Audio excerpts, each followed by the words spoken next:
المشاهدون الأكارم، السلام عليكم ورحمة الله. نشرة الأخبار نقدمها لكم من تلفزيون دولة إريتريا، ومعكم فيها قاسم أحمد. نبدأها بأهم وأبرز العناوين.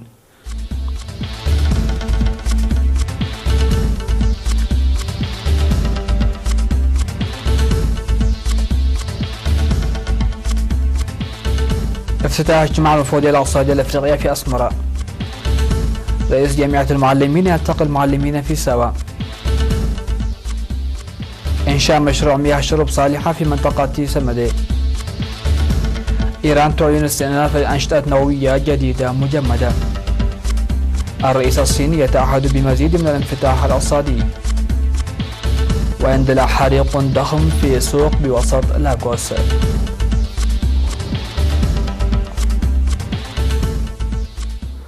أهلا بكم إلى تفاصيل النشرة.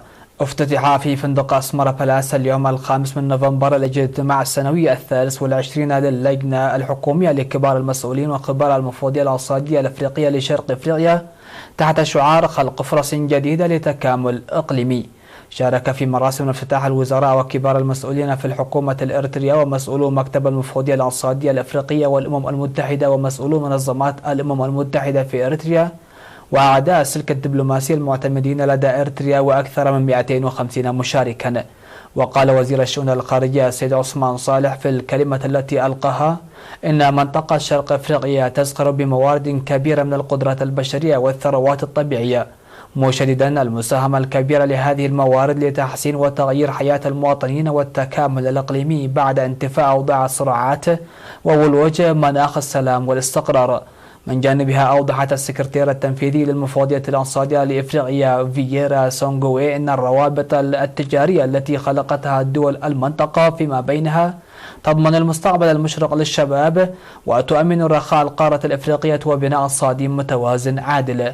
وأشار مدير المفوضية الاقتصادية الأفريقية لشرق أفريقيا بالإنابة السيد أندرو مولد أن المشاكل العابرة للحدود المؤثرة على المنطقة تحتاج لحل عابر للحدود، ومن المهم تقوية التعاون الإقليمي لتحقيق التطور الإقليمي المستدام. وشارك في الاجتماع الذي ينظمه مكتب المفوضية الاقتصادية الأفريقية للأمم المتحدة دول من شرق أفريقيا هي إريتريا وإثيوبيا وجيبوتي والصومال وجنوب السودان وبروندي ورواندا وكينيا وجمهورية الكونغو الديمقراطية ويوغندا وتنزانيا وجزر القمر ومدغشقر وسيشال.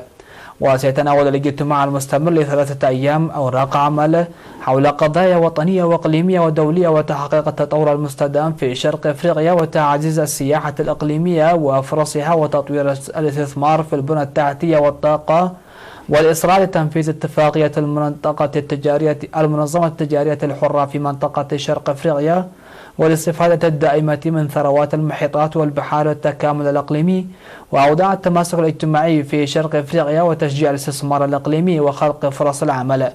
ويهدف الاجتماع التعرف على التطور الذي يتحقق في منطقة شرق أفريقيا وتحدياته وخلق فرص متساوية ودعم التكامل الإقليمي. هذا وسيستمر الاجتماع حتى 7 من نوفمبر الجاري. بحث رئيس جمعية المعلمين الأستاذ سمعون محاري قوانين ولوائح الجمعية وفائدة التعطير مع معلمي مدرسة ورساي كارلو الثانوية ومركز التدريب المهني في سوا. وأوضح الأستاذ سمعون في الاجتماع الذي عقد في الأول والثاني من نوفمبر أهداف ورسالة الجمعية المتعلقة بالعمل لنمو وتطور التعليم وإحلال العدالة الاجتماعية وتطوير المهن وتنمية القيم والتراث الوطني. وقال رئيس جمعية المعلمين الأستاذ سمعون محاري لوكالة إرينا إن هدف اللقاء الذي جرى في سوا هو تعطير المعلمين الجدد العاملين في سوا وحصولهم على فوائد الجمعية.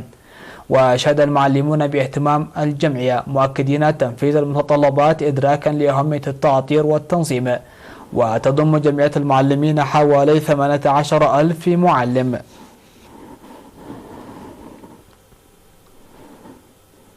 شهدت منطقة شمن في ضاحية درعا مديرية عد قيح الإقليم الجنوبي في 3 من نوفمبر الجاري تدشين مشروع مياه شرب صالحة كلف 1.7 مليون نافع. وأوضح مدير مديرية الضائح السيد هبتاي تسفازجي في مراسم التدشين أن المشروع يساعد في تقليل المتاعب التي كانت تواجه سكان المنطقة لجلب المياه الصالحة للشرب من مسافة تبعد 4 كيلومترات بالطاقة العضلية والدواب، داعيا لتكوين لجنة تعمل من أجل تأمينه. من جهته قال مسؤول فرع المياه في الإقليم الجنوبي السيد كبرون مسقنا الذي تابع البنى التحتية للمشروع أن المشروع الذي بدأ الخدمات يشتمل على حفر مصادر المياه ومد أنابيب المياه بطول 1.2 كيلومتر وبناء خزانات ونقاط التوزيع.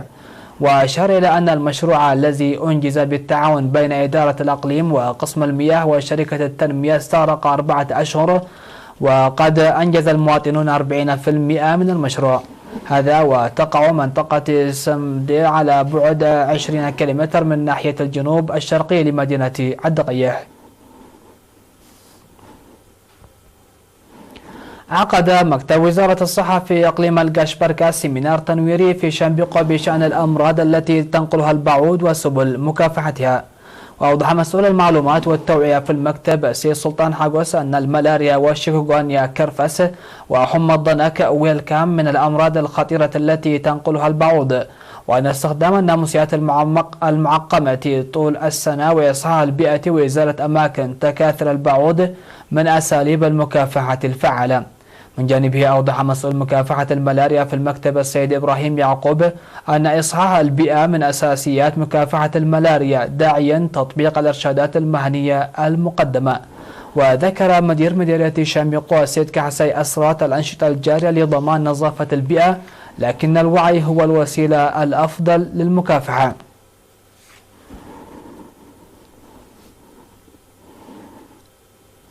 ناقش طلاب مدرسة حقة الزراعية والفنية في 29 من أكتوبر الماضي أهمية التنظيم القوي لتنفيذ البرامج التنموية.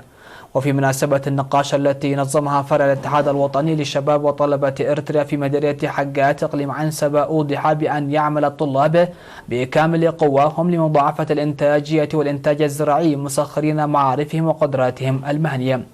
وناشد الشاب النور همد من مكتب الاتحاد في إقليم عنسبة الطلاب لتطوير قدراتهم تماشيا مع الوقت من أجل لعب دور رائد في أوساط المجتمع برفع وعيهم وتقوية تأطيرهم، إضافة إلى بذل جهود حسيسة لإحداث تغيير في أوساط المجتمع المدني مستفيدين من قدراتهم المهنية.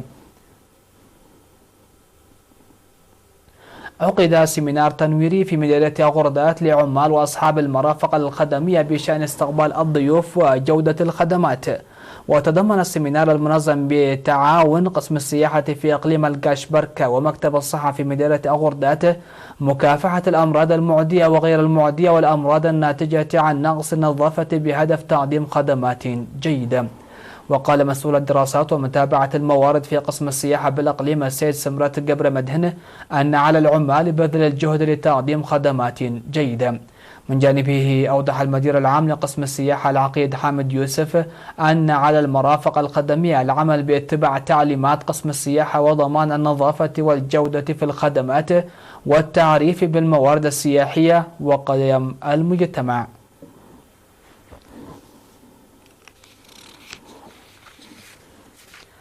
مشاهدينا، نشرتنا لا زالت مستمرة معكم من الفضائية الإرترية، لكن بعد الفاصل فابقوا معنا.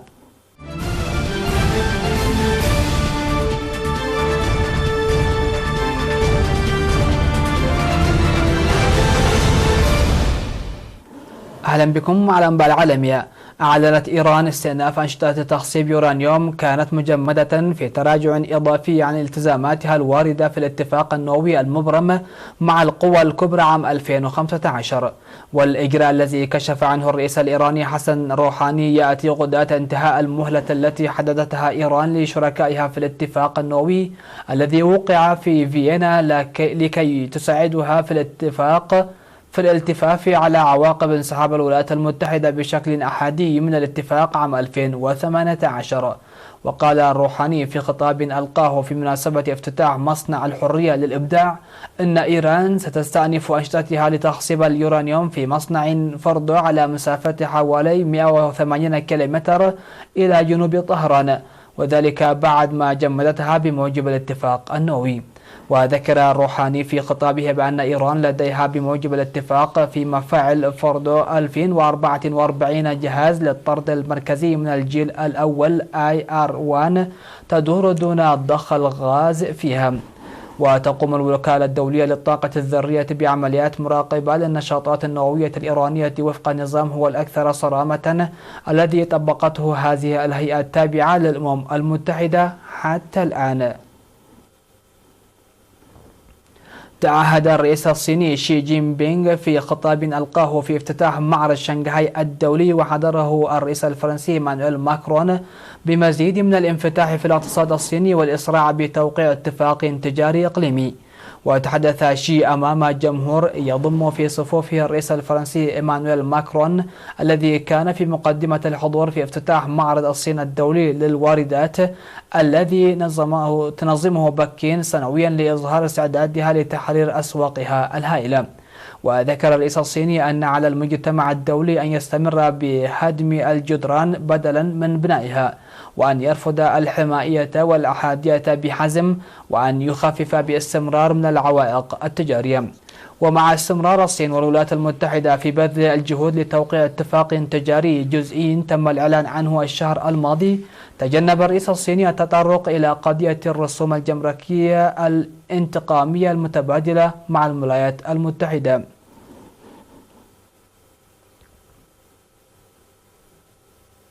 انطلع حريق ضخم في سوق بالغون بوسط مدينة لاغوس العاصمة الاقتصادية لنيجيريا. وذكرت وكالة أسوسيتد بريس أن رجال الإطفاء يحاولون إخماد الحريق وسط تصاعد ألسنة اللهب وانبعاث دخان كثيف من مباني محيطة بالسوق. واندلع الحريق في سوق بالغون بينما لم تكشف السلطات على الفور عن سببه أو ما إذا كان هناك ضحايا. وتشتهر تلك السوق بين السكان المحليين ببيع الأقمشة والملابس والأحذية.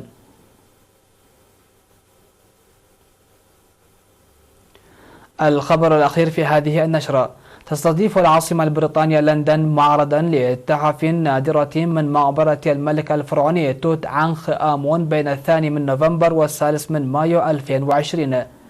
وفتح المعرض أبوابه تحت اسم توت عنخ آمون كنوز الفرعون الذهبي، ويتضمن 150 قطعة أثرية تعرض ضمن فعاليات الاحتفال بمرور 100 عام على اكتشاف المقبرة بواسطة عالم الآثار البريطاني هوارد كارتر. ومن أشهر التحف المعروضة كأس على شكل زهرة لوتس محفور عليه تمنيات لحياة مديدة للملك الشاب تصل إلى 1000 عام. وحكم توت عنخ آمون مصر منذ أن كان في 9 من عمره وحتى وفاته بعمر 18 أو 19 عاما. وقبل أن تصل إلى لندن عرضت التحف في العاصمة الفرنسية باريس فجلبت 1.4 مليون زائر. وستكون العاصمة البريطانية المحطة الأخيرة في رحلة تحف الملك توت قبل أن تعود لتعرض بالمتحف المصري الكبير المقرر افتتاحه في نهاية العام المقبل.